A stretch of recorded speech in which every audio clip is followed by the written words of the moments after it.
반갑습니다. 장종료 시장점검입니다. 오늘 코스피 지수 상승 마감했고 이제 그 두 번째 저항에 도달했습니다. 첫 번째 21선 저항, 두 번째 이제 중심선, 그리고 나서 이 매물대에서 소화하는 과정. 이게 이제 지금 기대할 수 있는 최선인데 시장이 이런 기술적 반등이라도 이어가는 것은 이 두 가지 측면에서 또 설명을 할 수가 있습니다. 하나는 미국하고 한국하고 다르다. 미국 증시는 30%대에서 60%로 세계 증시 비중이 커졌고 한국 증시는 1.9%에서 1.6%로 낮아졌습니다. 근데 미국 증시가 상승한 게 미국 GDP가 오르고 미국이 잘 나가서 그렇느냐, 이게 아니라 그냥 돈이 많이 풀려서 그런 거고, 그 돈을 이제 거두어 들인다고 하니까 다시 이쪽으로 가야 될 거고 이쪽으로 가야 될 겁니다. 그러면 세계 증시가 전체적으로 내린다고 하더라도 한국 증시는 당연히 덜 내려야 되는 거고 미국보다. 네, 그리고 여기에 가상화폐까지 끼어 있으니까 유동성을 삭제해 나가는 과정에서 생각보다 충격이 크지 않을 수 있다. 네, 그리고 연기금이 작년에 비중이 많이 늘면서 그 연기금이 이제 목표 비중이라는 게 있습니다. 예, 한국 증시에서 목표 비중을 초과해서 주식을 팔았습니다. 그리고 내려왔습니다. 그러면 목표 비중을 또 하회를 하게 될 건데 여기에 살 겁니다. 이쪽에서. 근데 국민연금이 운영하는 국내 주식만 해도 100조 원이 넘기 때문에 한 5%만 늘려도 굉장히 수급 안정에 도움이 됩니다. 예, 그래서 여기서 더 내려가면 이제 국민연금의 저가 매수가 들어올 것이고, 이런 어떤 안전판들이 시장의 하락을 부여잡는 이런 형국이다라고 볼 수가 있습니다. 요거 하나로 그 미국 비중이 높다, 그리고 다른 게 연기금의 매수를 기대할 수 있다라는 건데, 그것뿐만이 아니라 한국 증시는 어쨌든 아직까지 들어올 사람들이 많습니다. 이 증시 격언에 주식보다 바보가 많으면 주식을 사야 되고 바보보다 주식이 많으면 주식을 팔 아니지, 반대. 주식이 바보보다 많으면 주식을 사야 되고 바보가 주식보다 많으면 주, 주식을 팔아야 된다라는 헷갈려.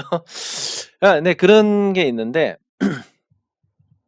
그 한국 증시는 아직까지 주식이 더 많습니다.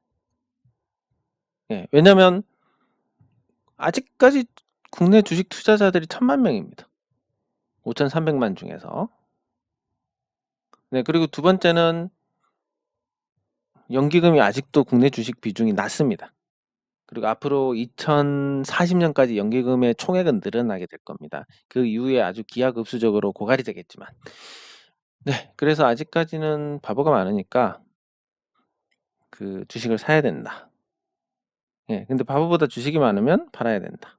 뭐 요런 구조에서 한국 증시는 미국보다는 낫다라고, 이건 거의 단정을 지을 수가 있습니다.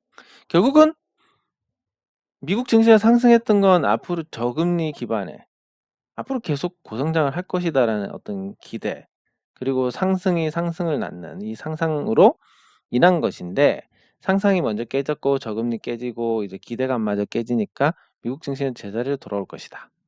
그에 반면에 한국 증시는 비교적 덜 올랐긴 했지만, 그리고 먼저 조정을 받았지만 이미 다 내려와 가지고 더 내려올 게 없다. 그래서 이 구간에서 같이 움직이는 폭도 작을 것이고, 그게 이제 주식 투자자들이 미국에서 느끼는 것만큼 크지는 않을 것이다. 근데 또 지금 워낙 약세가 진행되는 과정에서 한미 정상회담을 하면서 거기에 따른 또 기대감이 환율에 반영이 되고 있습니다.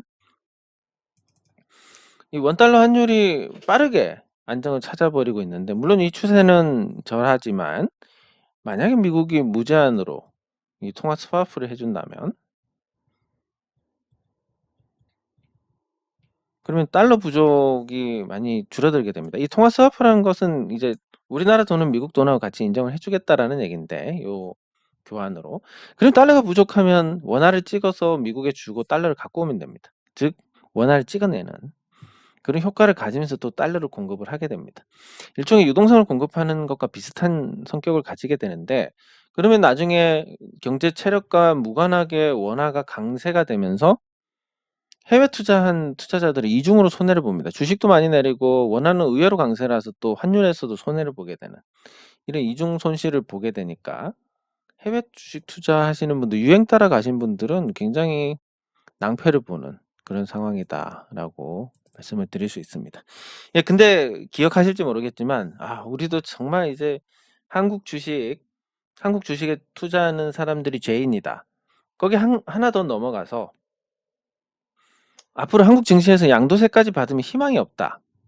당장 미국으로 가자라고는 말씀 안 드렸습니다. 왜냐하면 공부를 하고 가야 된다. 아무것도 모르는 상태에서 가면 물량바지밖에 더 되겠습니까? 그래, 아니나 다를까 서학개미라고 하던 분들이 가서 이제 지금 크게 깨졌습니다. 당장 못 간 거 가장 큰 이유가 돈이 없어서지만 그래도 예, 그래도 만약에 돈이 있었다 하더라도 미국 주식은 아직까지 손은 안 댔을 겁니다. 왜? 잘 모르니까. 네, 그래서 여기서 하나 챙겨야 될 거. 위험이란 것은 내가 뭘 하는지 모르는 데서부터 시작이 됩니다. 자, 뭐 한 가지 예를 들면 이 덩치가 이만큼 큰 사람이 있습니다. 딱 봐도 법이고 뭐고 예, 법이고 뭐고 없을 것 같이 생겼습니다. 근데 제가 지나가다가 이 사람한테 침을 택 뱉습니다. 무슨 짓을 하는지 모를 때만 할 수 있는 겁니다. 이거는 제가 조금이라도 사람에 대한 경험이 있다면 이런 짓을 못 할 겁니다. 아니, 본능적으로 못 합니다. 그럼에도 불구하고 이 침을 뱉는 게 예를 들어서 아무것도 모른다. 이게 어떤 일을 처리할지 모른다. 이런 상황에서만 할 수 있는 겁니다. 예. 그런 것처럼 이 위험이란 것은 우리가 별거 아니라고 생각하지만 사실 별거 맞는 경우가 많고 예, 그렇게 모르는 데서 별거 아니라고 생각하는 잘 모르는 데서 나오는 위험이 진짜 위험입니다. 예. 그래서 그걸 잘 챙기시면 그래도 아주 끔찍한 일은 피하는 데 도움이 될 거다라고 말씀을 드릴 수 있고 네, 코스닥은 예, 빠르게 안정을 찾고 있습니다. 코스피하고 비슷한 수순인데 항상 그렇지만 큰 틀에서 지수하고 개별 종목들이 비슷하게 움직이지만 어느 시점에 되면 개별 종목이 많이 빠지거나 아니면 지수 대비해서 좋거나 이런 부분들을 확인할 수 있습니다. 왜냐하면 같이 변동을 하더라도 변동이 크고 작고에 따라서 많이 틀려지게 됩니다. 이것도 숫자로 보여드리면 어떤 종목은 10%씩 변동하고 어떤 종목은 50%씩 변동합니다. 자, 그래서 둘 다 올랐습니다. 상승하는 날 110이 됐고 150이 됐습니다. 자, 그 다음에 다시 하락했습니다. 그러면 99가 되고 50% 하락하니까 75가 됩니다. 완전히 다른 같은 수치로 움직였는데 그러니까 지수가 움직이고 같은 방향으로 움직였는데 네, 그렇게 다른 부분들이 존재를 하게 됩니다. 변동성이 다르기 때문에 같은 방향성을 가져도 결국 나중에는 크게 달라질 수밖에 없다라는 거. 그래서 지수 따라 움직이고 코스피, 코스닥이 같이 움직이는 것 같지만 나중에는 많이 다를 것이다라고 그렇게 이해를 하시면 되겠습니다. 네, 그리고 댓글 확인하도록 하겠습니다. 예, 감사합니다. 뭐 과거로 돌아가지 않을까 싶습니다. 사실 과거로 돌아가는 게 체감을 하셨겠지만 많은 분들이 체감을 하셨겠지만 1999년을 기점으로 IMF 이전과 이후를 보면 그 이전이 훨씬 살기 좋았습니다. 그리고 어떤 수치적인 부분이 아니라 실질적인 어떤 가처분 소득은 1997년이 최고였습니다. 아니 6년. 1996년이 최고였습니다. 그러니까 평균적으로 가장 살기 좋았던 시기가 1996년이었고 제 기억으로도 네, 제가 94년에 중학교 입학해서 96년이 중3이었는데 이때 제가 생각해도 전성기였던 것 같습니다. 학교 갔다 오면서 맨날 빵 사 먹고 막 그랬던 기억이 나는데 그전에는 뭐 돈이 되게 없었던 것 같고 예, 그래서 요 시기를 기점으로 바뀌었는데 이 바뀐 거의 어떤 근본적인 부분이 이 공산권의 붕괴입니다. 다른 게 아니라 IMF라는 것도 사실 우리가 냉전 시대처럼 대치를 하고 있었다면 그런 일이 일어나지가 않습니다. 그리고 정치적으로도 마찬가지입니다. 정치적으로 과거의 냉전 시대에는 김일성 만세라고 한다면 이게 이념 전쟁 중이기 때문에 저 빨갱이 새끼 이런 소리를 들을 수밖에 없습니다. 왜냐하면 이거는 장난이 아니기 때문에 어 총성 없는 전쟁이라는 말입니다. 근데 1990년에 이제 동구권이 무너지면서 공산권이 무너지고 이러면서 이제 이 이념 전쟁이 이제 사라졌습니다. 사라진 상태에서 김일성 만세라고 했을 때 아니 이제 전쟁 상태도 아닙니다. 김일성 만세라고 할 수도 있지. 근데 그 냉전 시대 사고를 가진 분들이 저 빨갱이 이렇게 되니까 요 기점으로 해서 정치 소양도 달라지게 됩니다. 과거에는 이제 북한의 우호적인 정치인들에 대해서 냉전 시대 사고를 봐야 되고 냉전이었기 때문에 저 사람들 위험하다 간첩 아니냐 이렇게 생각하는 거고 이제 동구권이 무너진 다음에는 아니 이제 이념 전쟁도 아닌데 뭘 또 그렇게 색깔 가지고 저렇게 하느냐 이렇게 될 수밖에 없는 거니까 예, 거기에 따른 어떤 정치 토양의 변화 이런 부분들이 경제 전반에 걸친 예, 영향을 줬습니다. 그래서 완전히 풍토가 달라졌고 상황도 달라졌는데 자 그러면 다시 돌아와서 이런 배경에서 다시 이제 중국 견제의 최선봉에 서겠다. 그리고 일본과 미국과의 관계를 중요하게 생각하겠다. 중국하고는 좀 대치를 하겠다.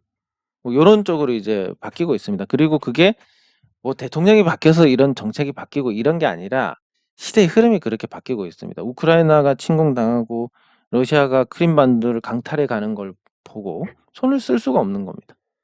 그리고 만약에 우크라이나가 쉽게 무너졌다면 이제 중국이 대만을 침공했을지도 모르고. 그래서 많은 선진국들은 21세기를 살고 있지만 지금 중국이나 러시아 같은 경우는 이 19세기 제국주의 시대에 머물러 있습니다. 그렇기 때문에 요 과거 체제와 이 현재 체제의 어떤 또 냉전이라고 표현을 할 수 있을 텐데 거기에서 우리가 어떤 선택을 하는 게 옳으냐 뭐 중국이나 러시아한테 붙는다라는 것은 당연히 뭐 결과적으로 그 국가들이 다른 국가들을 어떻게 취급하고 또 어떻게 강탈했는지의 모습을 볼 때 선택지가 될 수가 없는 건 맞습니다. 그래서 뭐 껄끄럽지만 미국, 일본하고 이렇게 동맹을 강화를 하고 대중국 선봉에서는 북경에서 이 자유진영 국가 중에서 가장 거리가 가깝고 미사일 개발해서 이미 사정거리 다 넣어놨고 그 뭐 중국이 우리를 향한 미사일이 어마어마하게 많고 레이더도 많이 있지만 우리 우리가 저기를 향하는 것도 못지 않습니다. 사실은 1000개 이상이라고 알고 있는데 네 그렇기 때문에 이 역할을 통해서 이제 앞으로 경제적인 이득을 취하겠다. 우리가 험한 일 하니까 요 구조가 되면 조금은 나아질 수 있습니다. 그래서 이 경제 분야도 그렇지만 중국이 지금 많이 배제가 됐습니다. 과거 20% 이상이었던 무역 비중이 미국 입장에서 지금 17%까지 줄었고 앞으로 계속 줄일 거고 뭐 요런 과정에서 그러면 중국이 담당했던 그 역할을 어디서 담당할 거냐 뭐 베트남이 담당하고 한국이 담당하고 일본이 조금 담당하고 이렇게 될 겁니다. 제조업을 찢어 가지고 가져갈 텐데 그럼 경제 분야에서도 다소 긍정적인 영향을 줄 것이고 반도체가 전략 산업이 되다 보니까 이제 중국이 보복 조치를 그렇게 강하게 하지는 못할 겁니다. 뭐 미국 믿고 만약에 반도체 수출 금지라도 때려버리면 중국에 그러면 메모리 반도체가 공급이 안 되면서 올 스톱됩니다. 예, 그런 어떤 카드를 갖고 있음에도 불구하고 예전에는 전략적인 인내를 했었고 지금은 이제 그냥 막 내지르고 있는 그런 상태인데 뭐가 좋은지는 모르겠습니다. 예, 개인적으로는 지금 내지르는 게 좋은 것 같은데 실익 측면에서는 어떤 게 좋은지 모르겠습니다. 예, 예 감사합니다. 맞습니다. 이 참 시장이 주는 수익입니다. 그리고 시장이 나쁘니까 그대로 뺏어가고 예, 그래서 신기일전하시고 잘 준비하셔 가지고 시장 좋을 때까지 또 잘 버티시면 이번 실수를 훨씬 더 크게 만회를 하실 수 있을 겁니다. 네, 감사합니다. 예, 유수홀딩스 같이 살펴보도록 하겠습니다. 네, 감사합니다. 예, 뭐 5월 달에 폭락이 안 나왔다는 것만으로도 감사한 일입니다. 이대로 잘 넘겨 가지고 6월 7월 동안 베어마켓 랠리라도 나왔으면 좋겠습니다. 어? 제 이거는 또 삭제를 안 했네. 예. 감사합니다. 예, 감사합니다. 네, 감사합니다. 예. 예, 댓글 확인 끝났고 종목 살펴보도록 하겠습니다. 예, 유수홀딩스.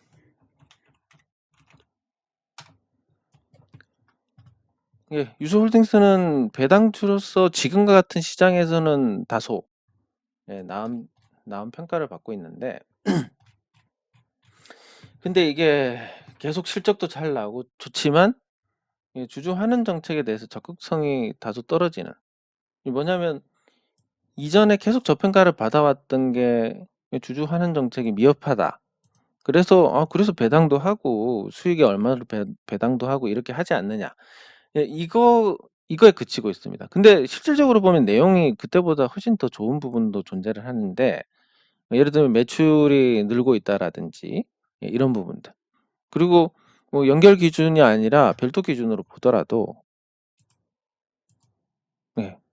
조금씩 나아지고 있습니다. 그래서 시가총액에 비해서 저평가 상태고 좋아지는 부분이 분명히 존재하지만 시장은 항상 그렇지만 관심을 한꺼번에 반영을 하지는 않습니다. 그래서 이 뭐지? 배당 시즌이 왔을 때는 강세가 되고 그 이전에는 관심을 못 받는 상태. 그렇다 보니까 지금 부진한 흐름이 이어지고 있는데 그래도 시장 대비 선방하고 있습니다. 성격이 방어주니까. 그리고 시장이 좋을 때는 한 9월, 시장이 나쁠 때는 한 11월 정도. 이때부터 배당주들에 대한 배당 투자 성격의 자금이 유입이 됩니다. 그래서 비중이 낮으시니까 크게 부담은 없으실 것 같고. 그리고 장기로 본다. 장기적으로 어떻게 될지는 모르겠습니다. 배당주 같은 경우는 이제 통신주나 그 KTNG 같은 어느 정도 국가에서 사업 영역을 보호를 해주는 이런 종목들은 배당주로서 장기 보유가 가능한데 그냥 일시적으로 이제 배당 수익률이 높은 종목들 같은 경우는 크게 기대할 부분이 없습니다. 그러니까 장기로 보시는 것보다는 올해 배당 시즌까지 보자. 이런 관점으로 지켜보시는 게 좋지 않을까 싶습니다. 네, 그리고 오늘 종목 살펴보도록 하겠습니다. 자, 삼성전자가 다소 부진했는데 삼성전자가 지수 대비해서는 지수보다는 조금 나은 모습을 보여주고 있습니다.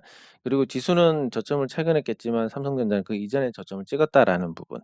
이것도 긍정적인데 이 삼성전자 주가 흐름을 보면 이 작년 말 기준으로 하고 추세가 하락으로 돌아섰다가 단기 추세는 이렇게 돌아섰습니다. 단기 추세는 이제 하락을 멈춰 세운 상태인데 그리고 중기 추세를 보더라도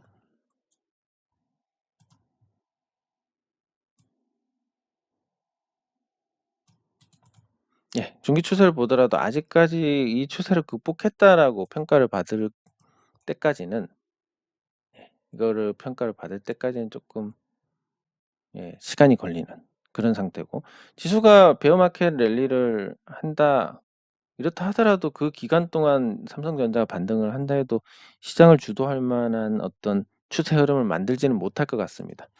네, 그러면 삼성전자의 주가 흐름 그리고 돈이 가장 정확하다라고 본다면 이런 주가 흐름 이런 상황에서 삼성전자가 3나노 양산을 성공했다. 이렇게 보는 건 거의 불가능하지 않을까. 성공했으면 자체 칩만 양산을 하지는 않을 겁니다. 다만 다른 기업보다 유리한 게 자체 칩이 있으니까 자체 칩을 통해서 수요를 계속 만들고 올려나가는 이런 과정을 통해서 3나노의 실질적인 양산이 TSMC보다 빠를 수 있다라는 거. 그렇게 했을 때 삼성전자에 대한 평가는 분명히 달라질 수 있으니까 아직 그 희망을 놓지는 않아도 될 것 같은 그런 상태인데 기대는 많이 줄었습니다. 그래도. 그래서 삼성전자가 3나노를 TSMC보다 먼저 상장을 해서 파운드리 시장의 주도권을 잡고 전 세계 투자자들한테 주목을 받는다. 이게 최선의 시나리오고, 그러면 5월에 사서 한 7월 말까지 가져갔을 때 약 20% 정도의 수익은 날 수 있을 것이다라고 본, 이런 전망은 3나노를 자체 생산만 한다더라. 별 볼일 없네. 요런 구조로 가는 겁니다. 네, 그래도 주가가 더 하락할 요인도 없기 때문에, 그리고 국민연금이 만약에 지수가 망가져서 저가 매수를 한다라고 하면 국민연금의 매수는 어쨌든 삼성전자를 가장 큰 비중으로 살 수밖에 없다라는 거. 그리고 이 시가총액 상위 종목에서도 왜곡이 분명히 있습니다. LG 에너지 솔루션 때문에. 근데 LG 에너지 솔루션이 7월 27일에 물량폭탄 얻어맞고 나서 공모가 수준으로 하락을 한다면, 그럼 지수에서 차지하는 비중이 작고 그 안에서 유통 주식은 또 삼성전자가 더 많습니다. 왜냐하면 LG 에너지 솔루션은 85%가 최대 주주가 갖고 있으니까. 네, 그래서 그런 지수의 영향력이 LG 에너지 솔루션이 많이 줄면서 거기에 따른 어떤 외면, 그리고 상대적으로 삼성전자나 SK 하이닉스에 대한 교차 매매 같은 수요가 늘어나면서 수급적인 측면에서도 삼성전자가 나아질 수 있다. 그래서 삼성전자가 여기서 더 나빠질 가능성은 이제 많이 줄어든 상태고, 얼마나 좋아지느냐 여부인데, 드라마틱하게 좋아지지는 않겠지만 그래도 시장 대비해서 양호한 흐름을 기대할 수 있는 정도는 된다. 시장이 베어마켓 랠리를 펼치면 삼성전자가 7만 원대 중반까지는 올라갈 수 있으니까, 거기에 따른 짧은 관심 정도는 필요하지 않을까 싶습니다. 네, 그리고 이마트. 이마트가 또 뭐 부정적인 전망이 나오면서 미끄러지고 저점을 갱신하고 그런 상태에서 겨우 갭을 채우는 정도의 반등을 했습니다. 도대체 왜 이렇게 나쁜 평가를 받는지는 모르겠는데, 항상 그렇지만 요 실적이 가장 큰 문제가 되고, 실적 추이를 보면 연결로 잡힌 계열사들의 실적 부진으로 인해서 다소 부진한 성과를 냈습니다. 그래도 매출은 이제 7조 원 돌파해서 이전에 비하면 매출은 가장 높은 수준이다. 그리고 실적도 더 나빴던 적도 있기 때문에, 뭐, 그리고 순이익은 오히려 거의 최고 수준이고, 2분기 전망이 나쁘다라는 정도를 제외하면 과연 실적 가지고 이렇게 하락할 만한 상태였냐라는 의구심이 들게 됩니다. 네. 그러면 이제 이마트 같은 경우는 아직 이전 저점을 깨지 않았기 때문에 크게 봤을 때 둥글게 이 바닥을 만드는 과정으로 생각할 수 있고, 바닥이 이렇게 크게 만들어지면 반등도 강할 수 있으니까 이마트에 대한 기대감은 여전합니다. 그리고 뭐 아무래도 제가 좋게 보니까 지수가 이런 상태면 이거 올라가 가지고 매물 소화하고 얼마나 시간이 걸리겠냐라는 관점이지만, 이마트는 왠지 이렇게 가서 금방 또 올라갈 것 같은 예, 그런 생각이 드는데, 그만큼 이제 계열사의 어떤 실적이나 아니면 그 코로나19가 끝나고 나서의 어떤 환경이나 이런 부분에서 기대감이 크지 않나. 그렇기 때문에 그런 뭔가 더 가벼울 것 같다라는 생각을 하게 되는 것 같습니다. 네, 그리고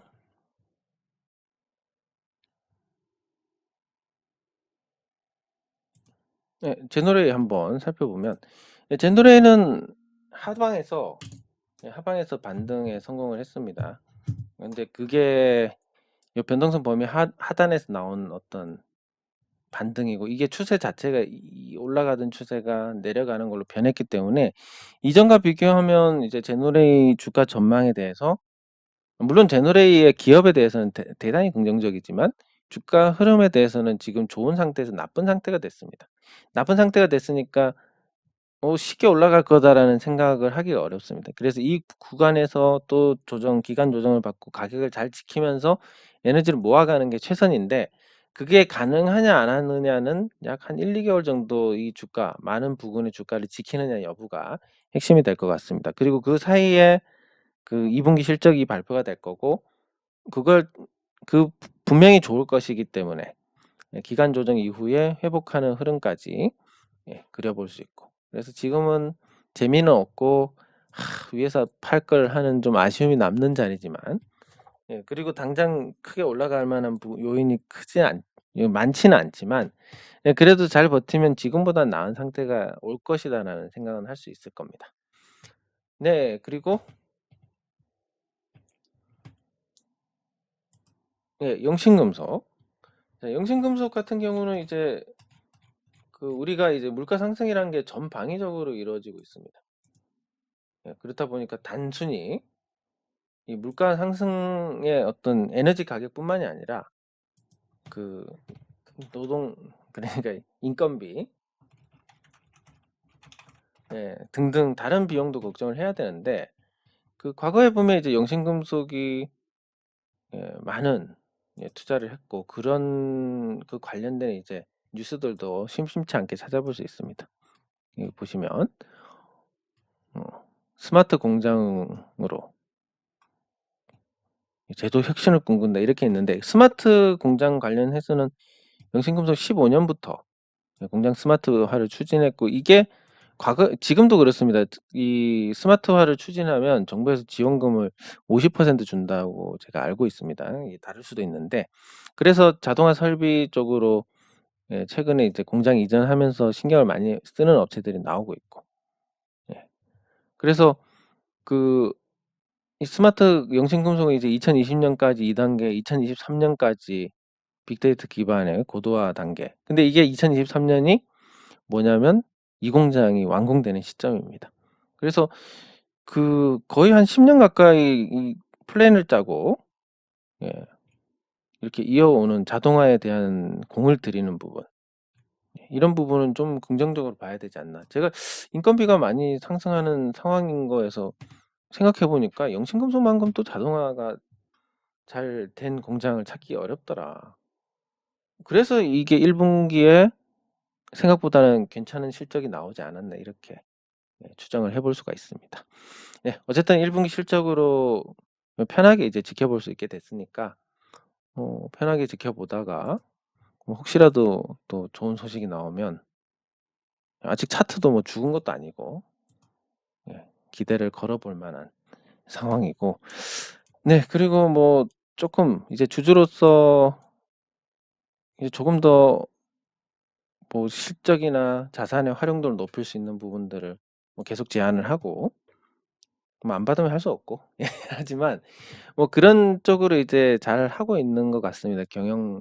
본업에 대한 경영 자체는 그래서 다른 작은 종목들보다는 훨씬 나은 행보를 보일 수 있을 것 같다. 이렇게 기대를 하고 있습니다.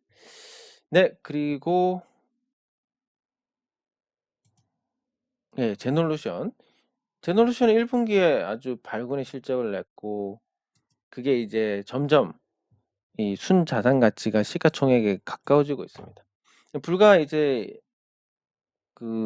기술 특례 상장하기 전까지만 해도 이 제놀루션의 순자산이 얼마였냐면 26억이었습니다.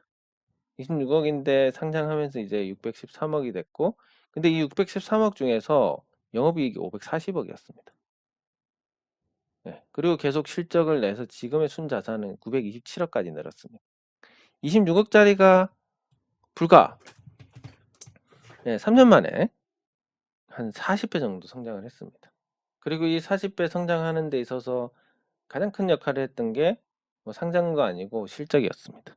그래서 앞으로 지금 실적만 이어간다면 올해도 한 600억 정도 실적이 나니까 이대로 가면 지금 시가총액 1244억을 뛰어넘게 되고 이걸 뛰어넘으면 실적 가치는 당연히 어마어마한 저평가고 자산 가치조차 뛰어넘게 되면 주가가 안 오를 수가 없을 것이다. 그전에 이제 실적이 부러지느냐 아니면 실적이 계속 좋게 나오느냐가 핵심인데 제놀루션 같은 경우는 뭐 진단키트가 차지하는 비중이 그렇게 많지 않기 때문에 코로나 진단키트, 다른 진단키트는 비중이 있고 그래서 여기서 잘 버티고 회복하는 쪽으로 그렇게 기대를 할 수 있을 것 같습니다.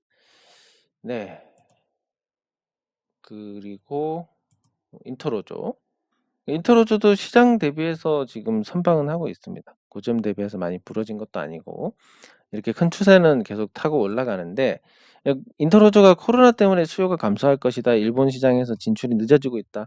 뭐 이런 부분들이 있었고 코로나가 방역이 점점 해제가 되는 과정에서 당연히 이전에 비해서 이제 좋은 평가를 받을 수 있는 그런 상태다 보니까 제너레이션이 비록 또 마찬가지로 제너레이처럼 단기 고점 찍고 밀렸을 때 그냥 여기서 좀 털걸 뭐 이런 아쉬움을 주는 상태긴 하지만 뭐 본업에 있어서는 전혀 양보 없이 잘 되고 있습니다. 네, 그래서 뭐 저점도 이전에는 굉장히 낮은 쪽에서 저점이 만들어졌고 지금은 이제 30,000원 부근이 저점이 되고 있는데 이 저점 만들고 다시 한번 도약했을 때는 당연히 고점도 돌파하고 훨씬 더 높은 수준의 주가를 형성을 할 것이다. 네, 그런 관점에서 계속 관심을 보고 관심을 유지를 하시면 좋겠습니다. 네. 장 종료 시장 점검은 여기서 마치도록 하겠습니다. 수고하셨습니다.